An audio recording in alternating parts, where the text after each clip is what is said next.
Власта скрои буџет од 3,9 милиарди евра. Планира економијата до година да порасне за оптимистички 3,8%, а буџетскиот дефицит е проектиран на 2,3% од бруто домашниот производ. Дупката во буџетот ќе се финансира од домашно, но и од странско задолжување. За да се финансира буџетскиот дефицит и да се спроведат проектите, владата ќе се задолжи за дури 1 милиарда евра. Дома ќе позајми 440 милиони, а од странство 558 милиони евра. Ќе се враќаат и стари долгови од 265 милиони дома и 438 милиони евра кон странство. Властите не ја исклучија можноста и за издавање еврообврзница.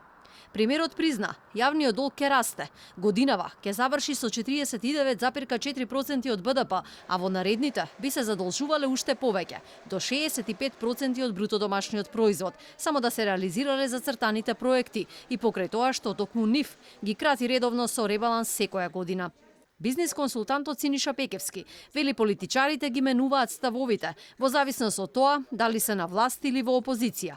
СДСМ од опозиција го критикуваше долгот, а сега неуморно се задолжува, вели Пекевски. Силно го критикува и веле дека над 50% не треба да биде задолжувањето од бруто домашниот производ, а сега гледаме дека премиерот вели дека он би се задолжи 65-70%, кога тоа нешто би донело. Што е тоа што ќе донесе?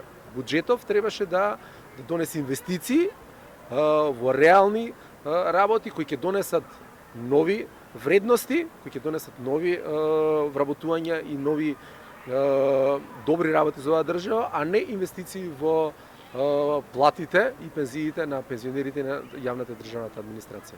Пекевски е разочаран откако што вели инвестицијата во човечкиот капитал.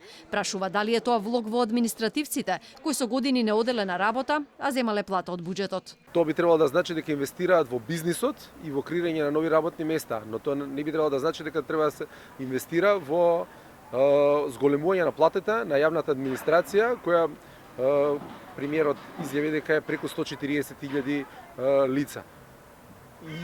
Иако знаеме дека преку 1000 лица веќе десетина години не идат на работа, зимаат платото, значи дека веројатно ќе ги инвестиции во тој човечки капитал, значи инвестиции во тие луѓе што не идат на работа, а зимаат верувам добри плати. Дел од бизнис сфелата смета дека овој буџет не го стимулира стопанството, туку е во поддршка на администрацијата, која според нив води кон подкуп на гласачкото тело.